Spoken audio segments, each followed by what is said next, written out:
দেবদার এই তাণ্ডব থামবার নয় ভাই। ডেট মানে জানুয়ারি মাসের 2 তারিখের এই বক্স অফিস নিয়ে আমরা কথা বলবো। এই এক ভয়াবহ বক্স অফিস ভাই। এরকম বক্স অফিস কালেকশন যদি রোজ করতে থাকে এই ছবিকে ব্লকবাস্টার হওয়া আটকায় কে। তো বন্ধুরা চলো ভিডিওটা শুরু করা যাক। Guys welcome to my channel, আমি মহারাজার। এবং তার সঙ্গে সঙ্গে আমরা আরেকটি জিনিস নিয়ে কথা বলবো, সেটা হচ্ছে পারিহার গল্প কী। এক্স্যাক্টলি স্টোরি আজকে বেরিয়ে গিয়েছে অফিসিয়ালি। পারিহার গল্প কিন্তু প্রায় আমাদের সামনে চলে এসছে, তো সেটা আমি তোমাদেরকে শেয়ার করব। এবং এটা একটা নামী পত্রিকা থেকে শেয়ার করা হয়েছে, তো সেটা আমি শেয়ার করব। প্রথমে বলি পারিহার গল্প কী, তারপরে আমরা বক্স অফিসে আসছি, দেবদার বক্স অফিসের পুরো বিষয়টাতে আসছি। পারিহা হয়ে কথা বলবেন যাঁরা, এই যে এই পোস্টটা বেরিয়েছে পুরো, এখানে বিক্রম চ্যাটার্জির এরকম একটা বিয়ার্ড লুক অঙ্গনাকে দেওয়া হয়েছে, এরকম সৌম্যর ওর একটা লুক দেওয়া হয়েছে। তো আমি একটুখানি পড়ি বিষয়টা, তাহলে তোমরা পুরো বিষয়টাকে ক্লিয়ার হবে। আমি মূলত গল্পটাই একটুখানি পড়ি, তাহলে তোমরা আরও বেশি করে জানতে পারবে। এখানে পরিষ্কার লেখা হয়েছে এই পারিহার কিন্তু একটা পাস্ট স্টোরিও আছে রাবণের সাথে কানেক্টেড। আমি এটা সত্যি জানতাম না, তো এটা খুব সুন্দর যে লেখা হয়েছে মানব সমাজের পারিহার অর্থাৎ দেশি কুকুরদের উপরে ঘটে চলা অত্যাচারের বিরুদ্ধে রুখে দাঁড়ায় নাম গোত্রহীন এক মানুষ সমাজ, যাকে নাম দেয় রাবণ, কিন্তু সেই হয়ে ওঠে এক অবলা প্রাণীদের সুরক্ষা কবচ। এই প্রেক্ষিতেই আগামী ছবি পারিহার গল্প সাজিয়েছেন তথাগত মুখোপাধ্যায়। এবার এখানে তার কি রয়েছে যে বিক্রম চট্টোপাধ্যায় সে কাজ করে এক কারখানায়, যে আর একটি পাইস হোটেলে তার খাওয়া দাওয়ার সংস্থান হয়। সেই পাইস হোটেল যে ভদ্রমহিলা চালায়, সেই আবার পাড়ার কুকুরদের খেতে দেয়। তার দোকানেই একটি ছোট্ট কুকুরের সঙ্গে প্রথম সখ্য স্থাপন হয় বিক্রম অভিনীত চরিত্রটির। কিন্তু এক রাতে এমন কিছু ঘটনা ঘটে যায়, সম্ভবত এই কুকুরটিকে মেরে দেওয়া হবে, যার পরে গল্পের মোড় পুরো ঘুরে যায়। কম কথা বলা অজ্ঞাত এই মানুষটার হয়ে ওঠে এই অবলা প্রাণীদের প্রতিবাদী কণ্ঠস্বর। তো বোঝাই যাচ্ছে যে এটা কিন্তু একটা রিভেঞ্জ ড্রামাই বলা যেতে পারে, এবং একটা কুকুরদের হয়ে লড়া, এবং ওই রোডেশিয়ান কুকুরদের হয়ে লড়া। এবং এটা একটা দারুণ কনসেপ্ট, এটা নিয়ে কোনো সন্দেহ নেই। এবং ভয়াবহ লাগছে, মানে ব্যাপারটা শুনতে খুব গায়ে কাটা দিচ্ছে যে হ্যাঁ, মানে একটা কুকুর মারা গেল, তার সাথে একটা বন্ডিং তৈরি হলো। আমি অনেকদিন আগে একটা ভিডিওতে বলছিলাম এরকম বিষয়টা। তো যাই হোক, আমার দুটো চ্যানেলের ভিতরে কোনো একটা চ্যানেলে বলেছি এরকম বিষয়টা, তোমরা যারা ফলো করবে তারা ফলো করবে। তো যাই হোক, আমি আরেকটুখানি পড়ি। ছবিতে নিজের চরিত্র নিয়ে প্রয়োজনে চেহারা বদল আনার জন্য অনেক পরিশ্রম করেছেন বিক্রম। অভিনেতা বললেন, আমি যেহেতু খুব একটা জিমে সময় কাটিয়ে অভ্যস্ত নই, তাই আমার জন্য এই লুক তৈরি করা বেশ চ্যালেঞ্জিং ছিল। কিন্তু ছবিটার সঙ্গে এতটাই একাত্ম হয়ে পড়েছিলাম যে ভিতর থেকে নিজেকে তৈরি করার একটা জোর পেয়েছি। আমি আর তথাগত, মানে ডিরেক্টরের কথা বলছে, দুজনেই এই ছবিটা নিয়ে ভীষণ আবেগপ্রবণ তথা কুকুরদের নিয়ে সক্রিয়ভাবে কাজ করে। আমাদের সকলের লড়াই পারিহার মধ্য দিয়ে প্রকাশ্যে এসেছে। আর লাস্ট হচ্ছে, ছবিতে এনজিওতে কর্মরত কমলিনীর চরিত্রে অভিনয় করতে দেখা যাবে অঙ্কনা রায়কে। সম্ভবত কোনো ডগ লাভার্স এনজিও বা এরকম জাতীয় জিনিসপত্র, ডগ লাভার্স অ্যাসোসিয়েশন, সেখানের এতে দেখা যাবে। এবং অঙ্গনার এটি প্রথম ছবি। অঙ্গনা প্রচণ্ড ট্যালেন্টেড একজন অভিনেত্রী। এবং তার সঙ্গে সঙ্গে লেখা হয়েছে আরেকটি গুরুত্বপূর্ণ চরিত্রে কসাই নন্দর ভূমিকায় দেখা যাবে প্রেম খ্যাত সৌম্য মুখোপাধ্যায়কে। আমি তোমাদেরকে দেখাচ্ছি সৌম্য মুখোপাধ্যায়ের লুকটা।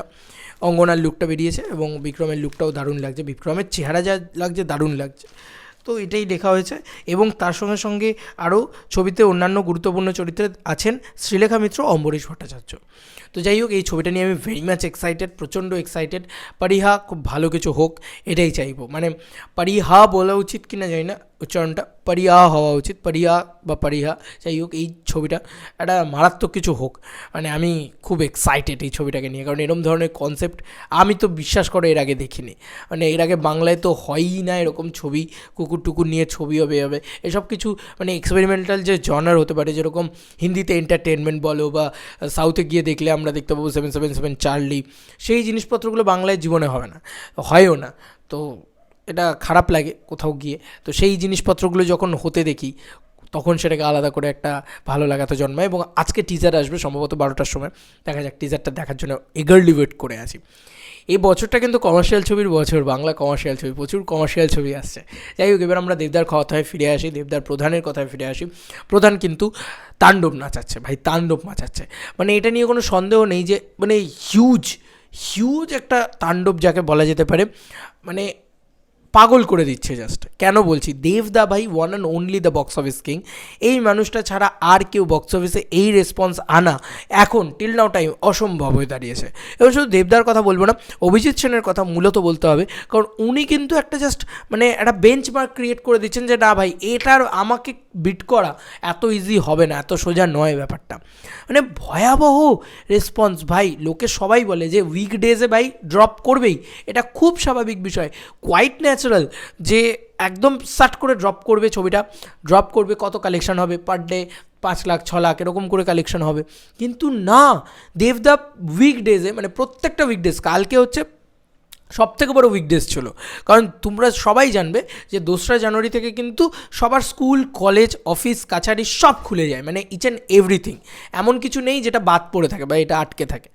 সেই জায়গাতে দাঁড়িয়েও 15টা প্লাস হাউসফুল শোজ দেওয়া, জাস্ট হাউসফুল এবং অলমোস্ট ফুল মেলালে প্রায় 30 প্লাস হাউসফুল অলমোস্ট ফুল দেওয়া মুখের কথা না। আর একটা জিনিস আমার খুব খারাপ লাগে, বড় ইউটিউবাররা বা সবাই মিলে এইটাকে বলছে যে এইটা একটা হাউসফুল অলমোস্ট ফুলের লিস্ট, যেটা হাউসফুল অলমোস্ট ফুলের লিস্ট বেরোচ্ছে বা যে এতটা হাউসফুল, এতগুলো অলমোস্ট ফুল, ধরো 5টা হাউসফুল বা এতগুলো অলমোস্ট ফুল, কিন্তু রাতের দিকে কিন্তু সেই বিষয়টা সেম থাকছে না। যখন সব কিছুকে কুড়িয়ে বাড়িয়ে আনা হচ্ছে তখন দেখা যাচ্ছে হাউসফুলই শুধুমাত্র 15টা, আর আরও অলমোস্ট ফুল আরও দেখা যাবে আরও 15 থেকে 17টা শোজ। তো এরকম রেসপন্স তো উইকডেজে, আর যখন ইয়ে হচ্ছে তখন তো 130টা হাউসফুল অলমোস্ট ফুল শো দেখেছে 1 তারিখে। তো ওটা 1 কোটি টাকার কাছাকাছি একটা কালেকশন আনতে পেরেছে। এবং কালকের ডেটে কালেকশনটা কীরকম হলো বিশ্বাস করবে না বন্ধুরা, এটা অন্যতম শ্রেষ্ঠ কালেকশন অফ উইকডেজ কালেকশন ধরা উচিত 2024-এর। আমার মনে হয় না কেউ ভাঙতে পারবে। উইকডেজে এরকম ব্যস্ত, মানে বছরের সব থেকে ব্যস্ততম দিন হচ্ছে 2 তারিখ, সেই তারিখে যে একটা ছবি প্রায় 15 থেকে 17 lakh collection minimum to minimum করেছে, আর ম্যাক্সিমাম ধরলে 20 লাখ এই কালেকশনটা করেছে। আমি সব থেকে ন্যূনতম ধরেও বলছি 15 লাখের কম কালেকশন হবে না। 15টা হাউসফুল শোজ আছে, তার সাথে অলমোস্ট ফুল আছে, তার সাথে ভালো রেসপন্স আছে, এই সব মেলালে মিনিমাম 20 থেকে 20 লাখ 22 লাখ টাকার কালেকশন হওয়া উচিত। আমি যেহেতু প্রেডিকশন রিপোর্ট বানাচ্ছি, যেহেতু বক্স অফিসে বানাচ্ছি, 15 লাখের কালেকশন করেছে। এবং তুমি যদি দেখো অপরদিকে কাবুলিওয়ালার দিকে, কাবুলিওয়ালা কিন্তু এতগুলো হাউসফুল দিতে পারেনি, এতগুলো হাউসফুল কিন্তু কাবুলিওয়ালা দিতে পারেনি। তো এইগুলো থেকেই একটা জিনিস ক্লিয়ারলি বলা হচ্ছে। এবং আমি দেখলাম মহেন্দ্র সোনি বোধহয় 25 লাখ টাকার একটা কোটও করেছে। যদি সেইটা 25 লাখ হয় তাহলে ভাবো যে দেবদার এত ভালো চলছে প্রধান, কত লাখ টাকা হতে পারে। যাই হোক, আমি অত ইয়েতে গেলামই না, বাড়িয়ে বলা হয় একটুখানি হলেও, কিন্তু দেবদা তো বাড়িয়ে কিছু বলেনি এখনও অবধি। তো এটাই হচ্ছে দেবদা, ফালতু মানে বুস্টেড বক্স অফিস বারবার বলতে থাকেন না। শুধু তিনি কি করেন, তিনি শুধু বক্স অফিসের পরিচয় দেন যে হ্যাঁ অডিয়েন্স যাচ্ছে আমার, পাবলিক রিয়াকশান দেখে নাও, হলের সামনে এসে দেখে নাও অডিয়েন্স কাকে বলে। প্রত্যেকটা হলে হাউসফুল, কিছু করার নেই ভাই, দেবদা ইজ বিউটিফুল, কিছু করার নেই। এই রকম মানে ব্যস্ততম দিনেও যদি দেবদা এইরকম কালেকশন করতে থাকে, এ ছবি তো ব্লকবাস্টার আছে ভাই, এ ছবি তো কনফার্ম অল টাইম ব্লকবাস্টার আছে, শুধু ব্লকবাস্টার না, হিউজ রেসপন্স, মানে দর্শকের সেরা ব্লকবাস্টার এটা লিখেছে না, একদম ঠিকঠাক লেগেছে। আজকেও দেখবে, এবং একটা প্রজাপতির ক্ষেত্রে যেটা হয়েছিল স্টেডি কালেকশন করে যাচ্ছিলো একদম প্রত্যেকটা দিন, এই ছবিটার ক্ষেত্রেও সেম জিনিসটা আমরা লক্ষ্য করছি, স্টেডি কালেকশন করে যাচ্ছে প্রতিটা দিন, এবং সিঙ্গল স্ক্রিনেও যত ভালো কালেকশন করছে, মাল্টিপ্লেক্সও তত ভালো কালেকশন করছে।